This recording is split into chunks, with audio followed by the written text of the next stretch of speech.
बात करने वाले हैं, तो बने रहिए आज की इस वीडियो में। तो चलिए शुरू करते हैं। बात करें अगर पहली अपडेट की, तो फाइनली अपने पावर स्टार पवन सिंह का सबसे पहले एक जिम वाला वीडियो निकलकर सामने आया है और अपने पावर स्टार पवन सिंह इसमें जिम करते हुए नजर आ रहे हैं। और इस बात से साफ कंफर्म है कि अपने power star Pawan Singh Bhojpuri industry में अब से एक्टिव हो चुके हैं। लगातार गाने, वीडियो और फुटेज एक से बढ़ के एक देखने को मिलने वाली है।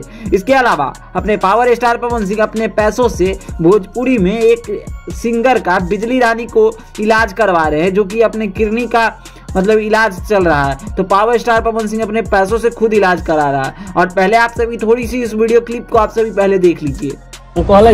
दिल से आशीर्वाद देता है बाबू भाई के, हम नहीं मेरा कोई दिक्कत ना नहीं है, मेरा बस दिक्कत नहीं है। एकदम चाची तार लड़का तोरा साथ है। आपसे आप सभी समझ ही सकते हो इस वीडियो क्लिप से कि अपने पावर स्टार पवन सिंह भी अभी बहुत कुछ काम करना बाकी है पवन सिंह के लाइफ में। ऑलरेडी बहुत लोगों को मदद किया है पवन सिंह, बट उतना दिखाते नहीं है जितना दूसरे स्टार दिखाते हैं। इसके अलावा बात करें अगर पवन सिंह के कुछ नए अपडेट, हाल ही फिलहाल अपडेट के बारे में, तो पावर स्टार पवन सिंह का एक से बढ़ के एक गाने का कंटिन्यू तरीकों से, लगातार तरीकों से लखनऊ में शूटिंग किया जा रहा है, जिसके शूटिंग पे से एक से बढ़ के एक फोटो निकल के सामने आ रही है, जिसमें कुछ गाना अपने पावर स्टार पवन सिंह के एक्शन होने वाले हैं और कुछ गाना डिम्पल सिंह के साथ देखने को आप सभी के बीच बहुत जल्द मिलने वाली है। इसकी पूरी एक्सप्लेन हम अपनी अगली वीडियो में करेंगे। बाकी वीडियो पसंद आए तो इस वीडियो को लाइक करिए, चैनल को सब्सक्राइब करिए, बाकी बने रहिए हमारे अपने चैनल के साथ। बाकी वीडियो पसंद आए तो इस वीडियो को लाइक करिए, चैनल को सब्सक्राइब करिए भोजपुरी दुनिया से जुड़ी हर एक जेन्युइन अपडेट पाने के लिए। इसके साथ मिलते हैं आप सभी से जल्द ही नए वीडियो के साथ। बाकी वीडियो देखने के लिए आप सभी का बहुत बहुत धन्यवाद। जय हिंद, जय भोजपुरी समाज, वंदे मातरम।